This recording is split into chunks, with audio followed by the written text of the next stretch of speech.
नमस्कार साथियों, स्वागत है आप सभी का आप ही के अपने YouTube channel GK selection point Ramesh मुंड में।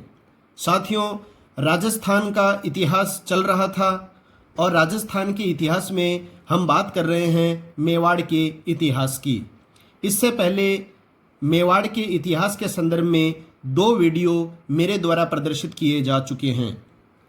पिछले वीडियो का हमने समापन किया था महाराणा कुंभा की मृत्यु तक, और आज मेवाड़ के इतिहास के इस भाग 3 में हम बात करेंगे महाराणा कुंभा के पुत्र महाराणा उदा से लेकर महाराणा सांगा तक का काल।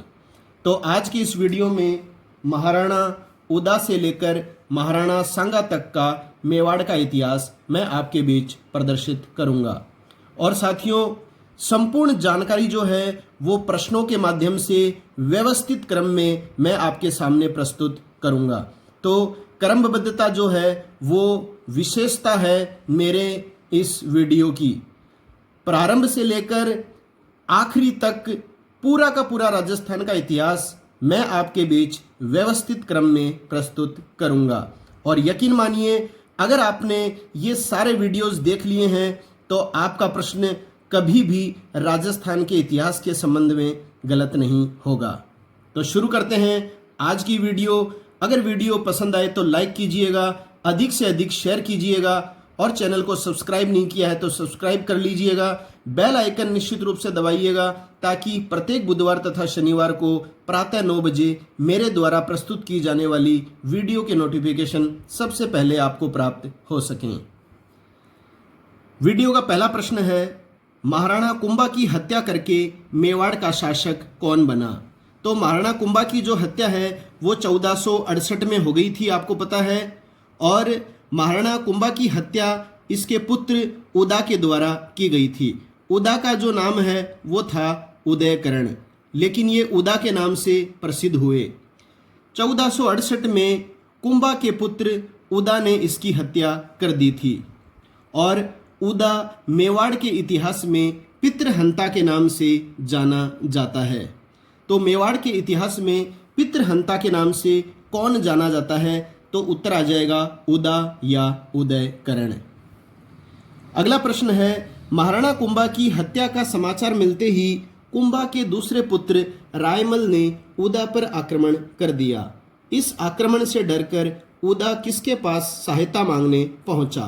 तो देखिए साथियों, जब उदा ने हत्या कर दी अपने पिता कुंभा की, तो इसका समाचार मिलते ही कुंभा का जो दूसरा पुत्र था रायमल, उसने उदा पर आक्रमण कर दिया। और इस आक्रमण से डरकर जो है उदा किसके पास सहायता मांगने पहुंचा? तो ये पहुंचा था गयासुद्दीन के पास। अब ये गयासुद्दीन कौन था? तो देख लीजिए आप, गयासुद्दीन मांडू का सुल्तान था।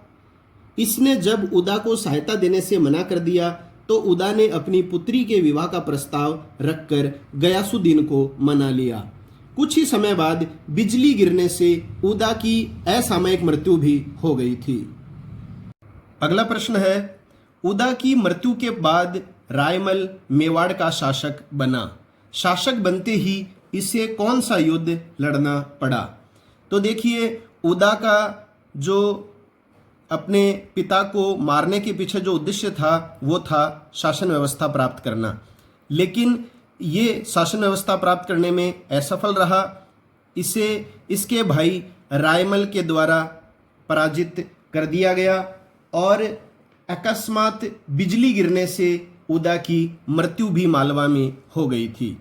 तो इसके संदर्भ में एक कहावत आती है साथियों, आपने सुनी होगी, उदा बाप ने मारजे लिखियो लाबे राज, देश बसायो रायमल एको न सरियो काज। तो उदा ने शासक बनने के लिए अपने पिता को मार दिया, लेकिन इसके भाग्य में राज करना नहीं लिखा था और रायमल को शासन व्यवस्था प्राप्त हुई और उदा की एक ना चली। अब देखिए, रायमल मेवाड़ का शासक बन गया और शासक बनते ही रायमल ने कौन सा युद्ध लड़ा? वो था घासा का युद्ध। ध्यान में रखिएगा, घासा का युद्ध। गयासुद्दीन ने उदा के पुत्रों सूरजमल तथा सहसमल के साथ मेवाड़ पर आक्रमण कर दिया। इस युद्ध में रायमल की विजय हुई। तो किनके बीच में ये युद्ध हुआ था, घासा का युद्ध? एक तरफ तो मेवाड़ का शासक रायमल था और दूसरी तरफ जो थे गयासुद्दीन थे, मालवा या मांडू के जो शासक थे गयासुद्दीन। और किन के सहयोग से गयासुद्दीन ने आक्रमण किया था? उदा के पुत्र सूरजमल तथा सहसमल के सहयोग से। और गयासुद्दीन पराजित हुआ और रायमल इस युद्ध में विजयी रहा। अगला प्रश्न है, राणा रायमल का ज्येष्ठ पुत्र कौन था? तो राणा रायमल का सबसे बड़ा जो पुत्र था उसका नाम था पृथ्वीराज। अब देखिए साथियों, इसकी कुछ व्याख्या मैं आपको बता रहा हूँ। ये सारी व्याख्या के पॉइंट्स जो हैं ये वेरी इंपॉर्टेंट हैं, क्योंकि कम से कम प्रश्नों के माध्यम से अधिक जानकारी देना मेरा प्रयास रहा है। रायमल के कुल 11 रानियां थी और इन 11 रानियों से 13 पुत्र तथा 2 पुत्रियों की प्राप्ति हुई। सबसे बड़ा पुत्र पूछा गया था प्रश्न में, तो ये पृथ्वीराज था। पृथ्वीराज से छोटे जो दूसरे पुत्र थे उनका नाम था जयमल और तीसरे पुत्र का नाम था साथियों संग्राम सिंह। और इनका अन्य नाम जो है वो है सांगा, जो आगे चलकर शासक बनेंगे मेवाड़ के। अब देखिए, इन तीनों पुत्रों में पृथ्वीराज और संग्राम सिंह ये दोनों जो थे ये सगे भाई थे। ये आपको ध्यान में रखना है। पृथ्वीराज और संग्राम सिंह जो हैं वो सगे भाई थे और इनकी माता का नाम था रतन कुंवर। अगला प्रश्न है, राणा रायमल ने अपना उत्तराधिकारी किसे बनाया? तो रायमल ने अपना उत्तराधिकारी किसी को नहीं बनाया था। देखिए, इसकी व्याख्या देखते हैं हम। रायमल अपने जीवन काल में उत्तराधिकारी निश्चित नहीं कर पाया। इसी कारण से रायमल के महत्वाकांक्षी पुत्रों तथा चचेरे भाइयों में एक दूसरे के प्रति वैमनस्य बढ़ गया था। तो सारे के सारे जो पुत्र थे रायमल के वो महत्वाकांक्षी थे और मेवाड़ की गद्दी को प्राप्त करने की लालसा रखते थे। तो इसके बारे में मैं आपको एक एविडेंस बताता हूँ साथियों कि मेन जो संघर्ष हुआ है गद्दी प्राप्त करने के लिए वो पृथ्वीराज, जयमल और संग्राम सिंह के बीच ही हुआ है। तो क्या हुआ था, इनके चाचा थे पृथ्वीराज, जयमल और राणा सांगा के चाचा थे सारंग देव। तो सारंग देव जो हैं वो पृथ्वीराज, जयमल और सांगा को एक ज्योतिष के पास ले गए ताकि इनके भविष्य का पता चल सके। ज्योतिष ने जन्म पत्रियों के आधार पर सांगा का राजयोग प्रबल बताया। इससे क्या हुआ, पृथ्वीराज इस भविष्यवाणी को सहन नहीं कर पाया और वो क्रोध की अवस्था में आवेश में आकर उसने अपनी तलवार से सांगा पर आक्रमण कर दिया। अब सांगा तो बच गया, लेकिन तलवार की हुल से सांगा की एक आंख फूट गई।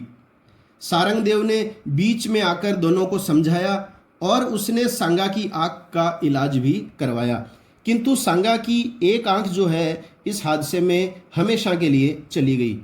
अब देखिए, सारंग देव का ये जो प्रयास था ये केवल इसी बात को सिद्ध करना था कि राजयोग के आधार पर जो है वो कौन सा उत्तराधिकारी श्रेष्ठ माना जाएगा। तो पहले ज्योतिष को जन्मपत्री दिखाई तो उसने राणा सांगा का राजयोग बताया, जिससे पृथ्वीराज क्रोधित हो गया। इसके बाद में सारंग देव ने तीनों भाइयों में मेल कराने का प्रयास किया और कहा कि ज्योतिष के कथन पर विश्वास कर आपस में मनमुटाव करना अच्छी बात नहीं है। इससे तो अच्छा है कि भीमल गांव की चारण जाति की पुजारिन जो वास्तव में चमत्कारिक है और वही तुम्हारा अच्छा निर्णय देगी। तो तीनों भाई जो हैं उस पुजारिन के पास पहुंच गए अपने चाचा के साथ और पुजारिन ने जो बात बताई वो एकदम उस ज्योतिष से मिलती जुलती बात थी।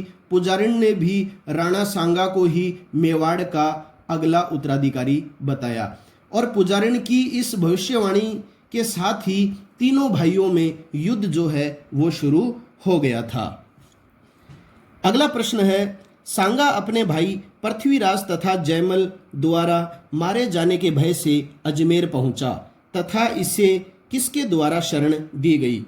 तो पृथ्वीराज और जयमल के द्वारा मारे जाने के भय से जो सांगा था वो कहाँ चला गया? अजमेर चला गया। और अजमेर में उसे शरण किसके द्वारा दी गई थी? तो शरण दी गई थी करमचंद पंवार के द्वारा।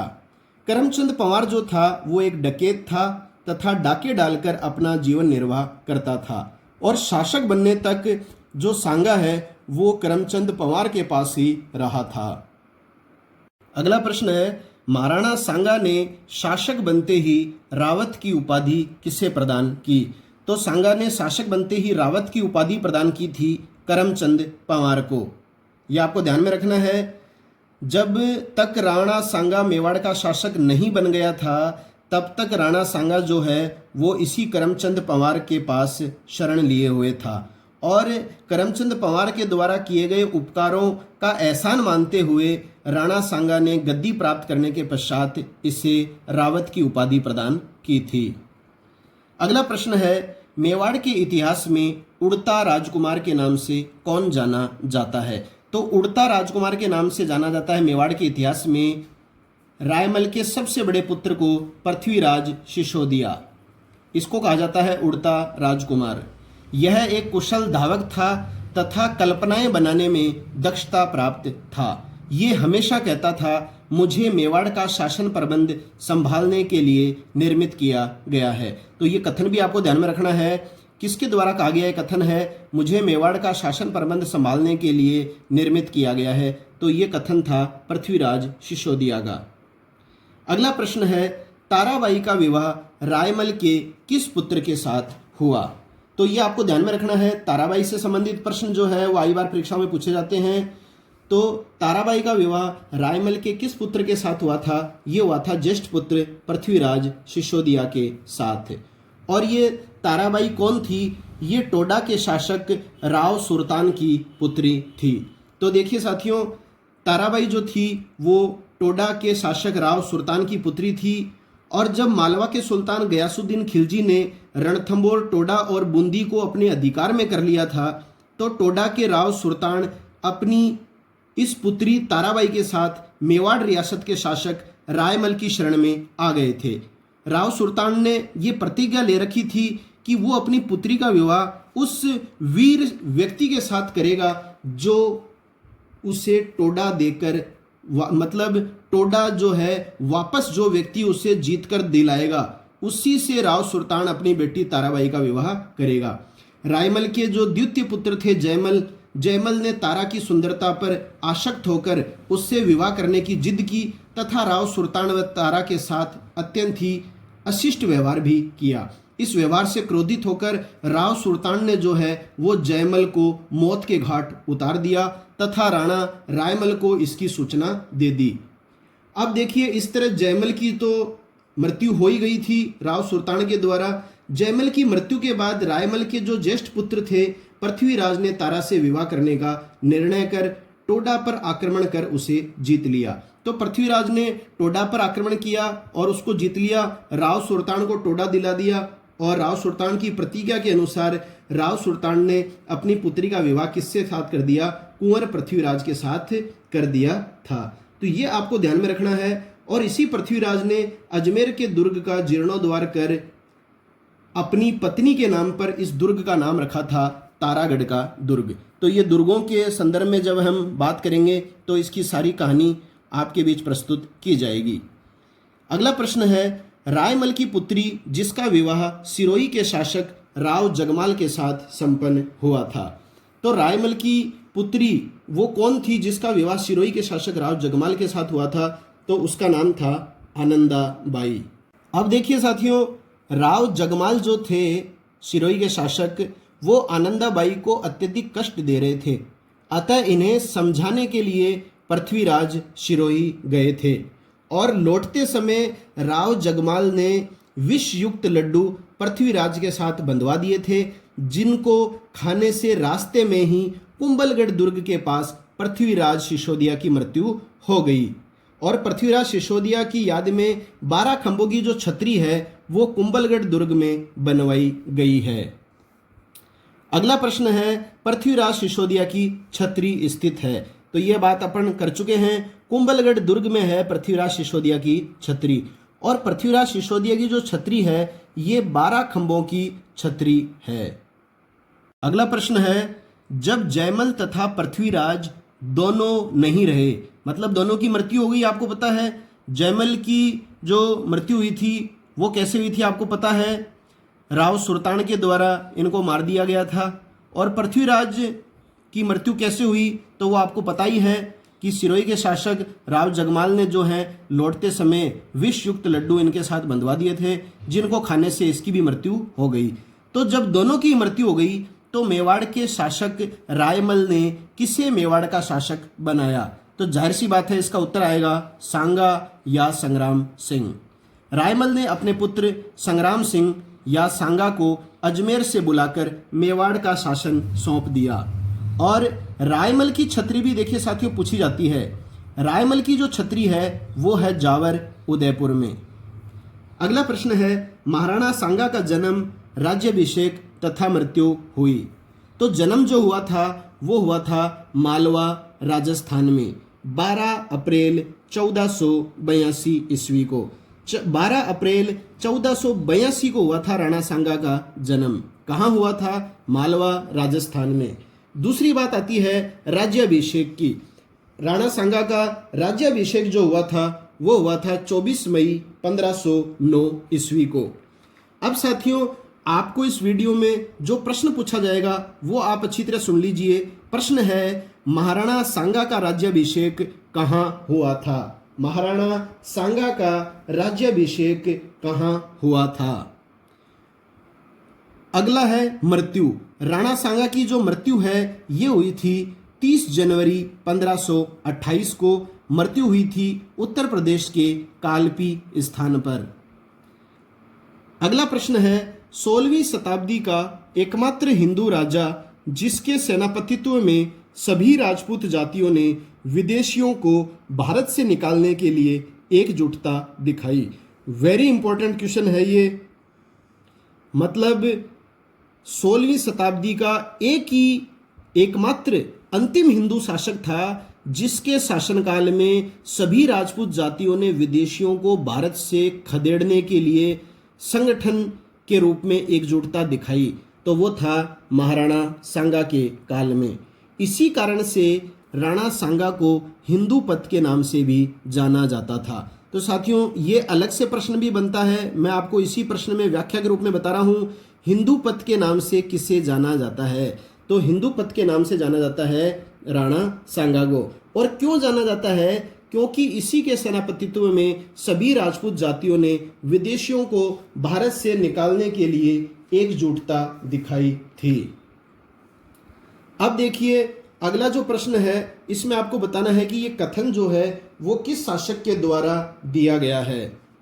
इसने युद्ध में एक हाथ, एक पैर, आंख गंवा दी तथा शरीर पर 80 घाव खाए, परंतु फिर भी सैनिक की तरह युद्ध करता रहा, अतः इसे सैनिकों का भग्नावशेष कहा जाता है। तो ये जो कथन है ये किसके लिए है? ये है महाराणा सांगा के लिए। अगला प्रश्न है महाराणा सांगा के समय दिल्ली सल्तनत का शासक कौन था? तो सांगा जब मेवाड़ के शासक बने थे उस समय दिल्ली सल्तनत का शासक था सिकंदर लोदी। और इसी सिकंदर लोदी ने 1504 में आगरा शहर बसाया था। 22 नवंबर 1517 को इब्राहिम लोदी जो है वो दिल्ली सल्तनत का सुल्तान बना था। और इब्राहिम लोदी ने साम्राज्यवादी प्रवृत्ति के चलते मेवाड़ पर आक्रमण किया था। तो लोदी वंश के किस शासक ने मेवाड़ पर आक्रमण किया था? तो वो किया था इब्राहिम लोदी ने। अगला प्रश्न है खातौली का युद्ध। खातौली का युद्ध किन के मध्य लड़ा गया था? तो खातौली का युद्ध वेरी इंपॉर्टेंट है। 1517-18 में लड़ा गया था यह युद्ध इब्राहिम लोदी तथा महाराणा सांगा के मध्य। और इस युद्ध में महाराणा सांगा विजयी रहे थे। एक प्रश्न आता है ये खातौली जो है ये कहाँ स्थित है? तो ये है बूंदी में। अगला प्रश्न है बाड़ी का युद्ध किन के मध्य लड़ा गया था? तो बाड़ी का युद्ध लड़ा गया था इब्राहिम लोदी तथा राणा सांगा के मध्य 1518 ईस्वी में। और खातौली युद्ध की हार का बदला लेने के लिए इब्राहिम लोदी ने मियां माखन तथा मियां हुसैन फरमूली के नेतृत्व में सेना मेवाड़ भेजी थी। इस युद्ध में भी महाराणा सांगा की विजय हुई थी। और ये बाड़ी जो स्थान है ये है साथियों धौलपुर में।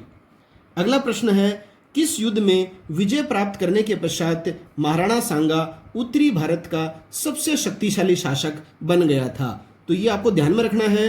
हर प्रश्न जो महाराणा सांगा के युद्ध के संबंध में आएगा उसमें आपको ऑप्शन में खानवा का युद्ध निश्चित रूप से दिया जाएगा। तो अगर आपको प्रश्न पूछे किस युद्ध में विजय प्राप्त करने के पश्चात महाराणा सांगा उत्तरी भारत का सबसे शक्तिशाली शासक बन गया था, तो इसमें उत्तर आएगा बाड़ी का युद्ध। और बाबर ने अपनी जो आत्मकथा लिखी थी बाबरनामा या तुजुके बाबरी, इसमें बाड़ी के युद्ध में राजपूतों की विजय का उल्लेख किया है।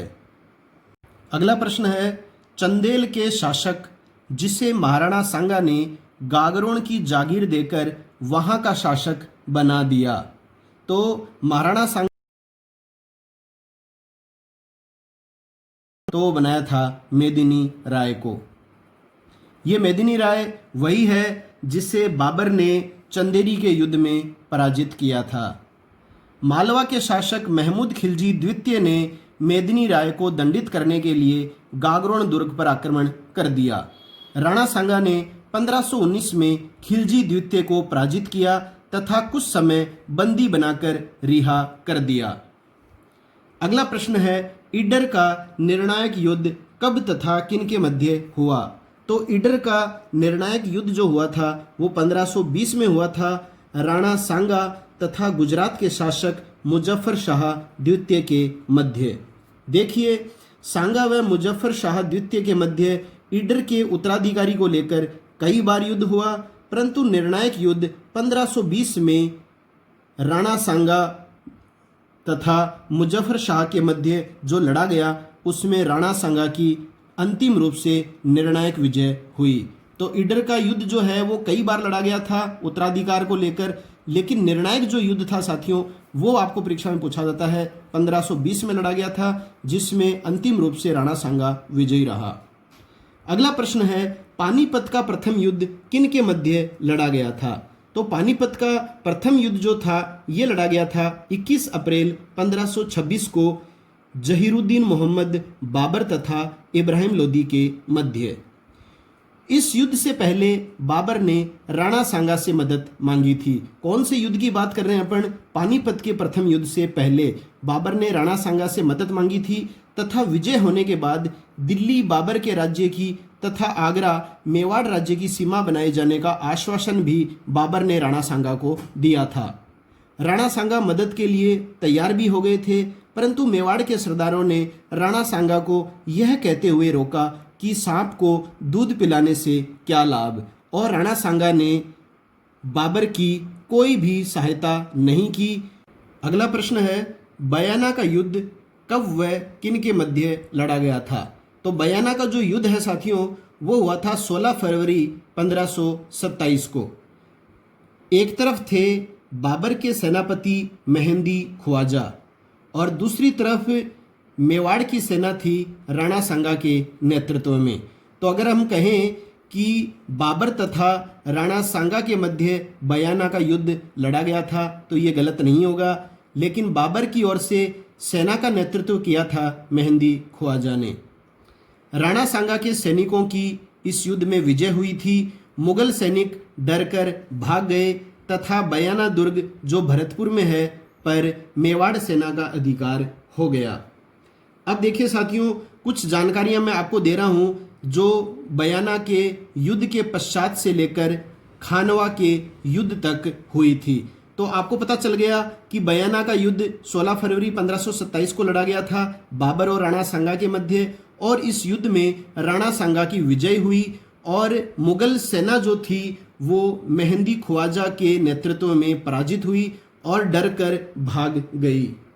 अब देखिए, डरकर भागे हुए मुगल सैनिक जब बाबर के पास पहुंचे तो बाबर ने सांगा को इस कार्य की सजा देने के लिए अपने सैनिकों को संगठित किया।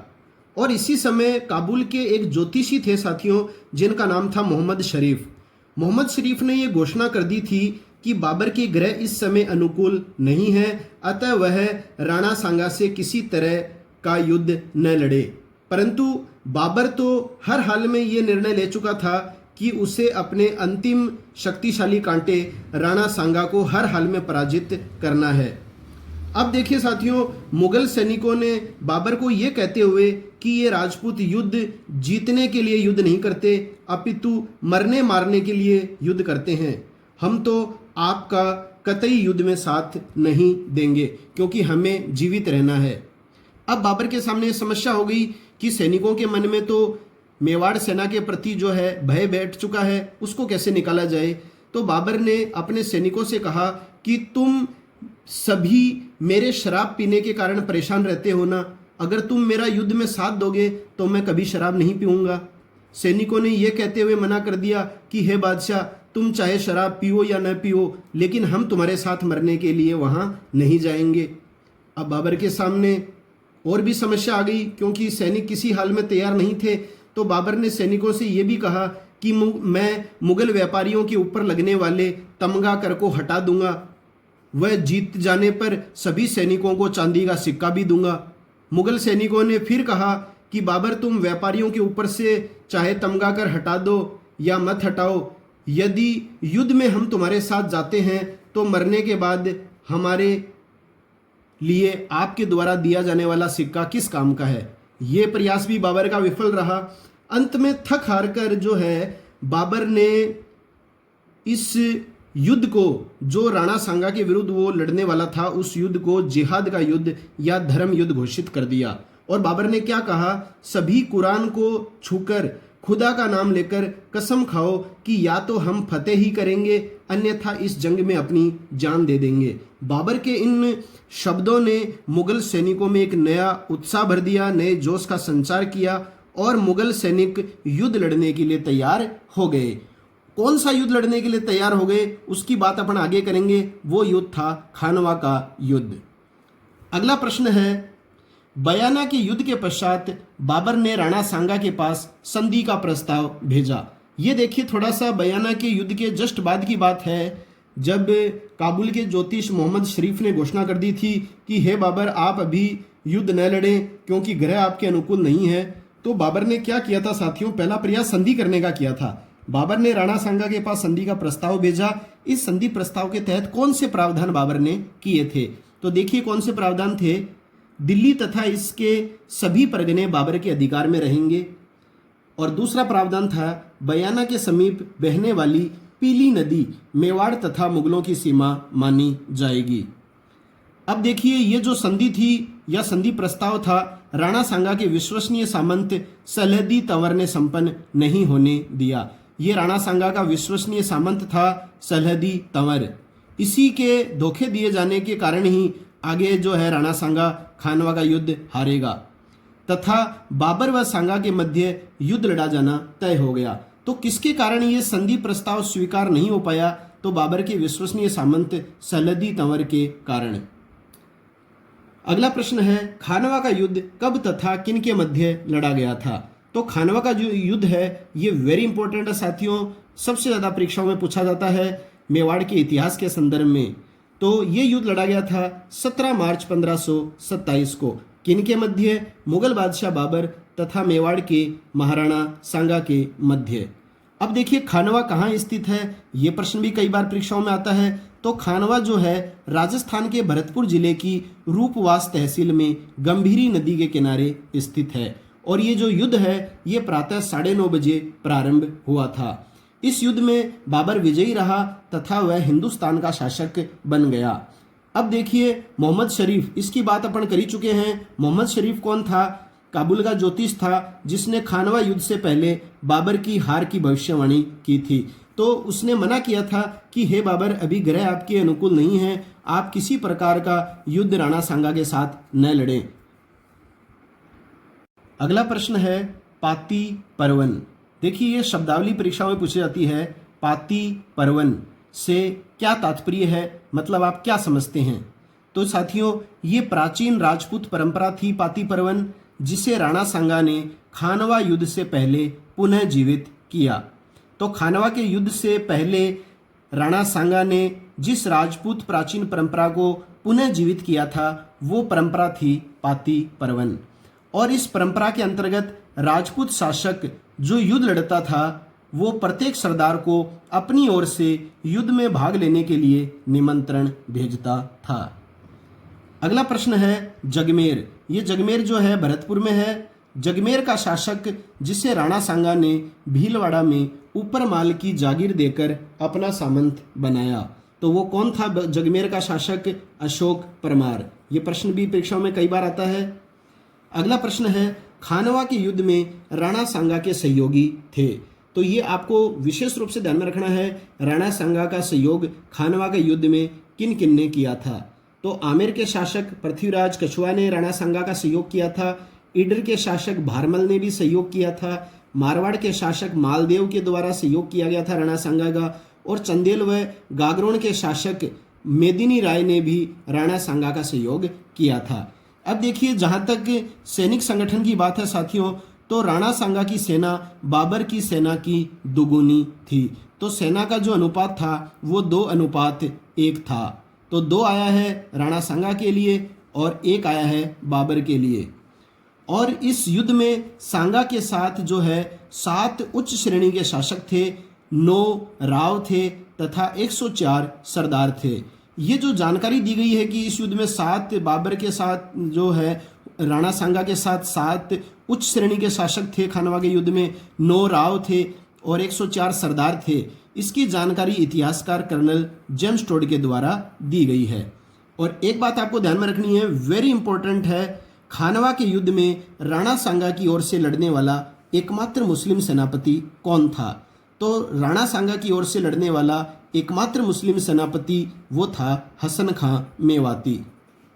अगला प्रश्न है, खानवा के युद्ध में बाबर ने कौन सी पद्धतियों को अपनाकर राणा सांगा को पराजित किया था? तो बाबर की विजय हुई थी खानवा के युद्ध में, और बाबर ने कौन सी पद्धतियों को अपनाकर राणा सांगा को पराजित किया?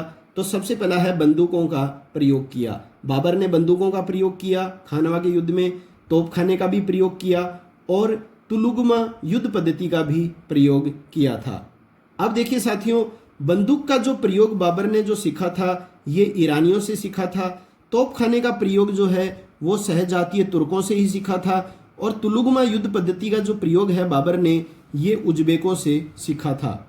अब तुलुगमा युद्ध पद्धति क्या होती है कि जैसे मान लीजिए ये बाबर की सेना है, सामने राणा सांगा की सेना है और इधर बाबर की सेना के दोनों तरफ जो है थोड़ी बहुत सैनिकों की एक टुकड़ी होती थी जो युद्ध प्रारंभ होने के समय पीछे से विपक्षी सेना पर धावा बोलती थी। इसी युद्ध पद्धति को कहा जाता है तुलुगमा युद्ध पद्धति। इसमें क्या होता था, मुख्य सेना के दाईं व बाईं ओर से सैनिक टुकड़ी जो विपक्षी सेना को पीछे से घेरती थी। अगला प्रश्न है, राणा सांगा के किस सेनापति ने विपरीत स्थिति में राणा सांगा के शाही मुकुट या चिन्ह को धारण किया तथा घायल राणा सांगा को युद्ध भूमि से सफलतापूर्वक निकाला? वेरी इंपॉर्टेंट क्वेश्चन है, तो इसका उत्तर होगा झाला अज्जा। छोटी सादड़ी के सरदार थे झाला अज्जा। ये झाला अज्जा ही थे जिन्होंने घायल अवस्था में राणा सांगा से उनका शाही मुकुट धारण किया और उन्हें युद्ध भूमि से सफलतापूर्वक निकाला। साथियों, इसमें आप कंफ्यूज मत होना, एक इसमें आएगा आगे आपके मेवाड़ के इतिहास को अपन कंटिन्यू रखेंगे तो उसमें महाराणा प्रताप के समय जो हल्दी घाटी का युद्ध लड़ा गया था उसमें नाम आएगा झाला बिदागा। झाला बिदा ने जो कार्य किया था वही कार्य खानवा के युद्ध में जो है वो झाला अज्जा ने किया था राणा सांगा के लिए। सिरोही के अक्खे राज की देखरेख में सांगा को युद्ध भूमि से बाहर निकाला गया।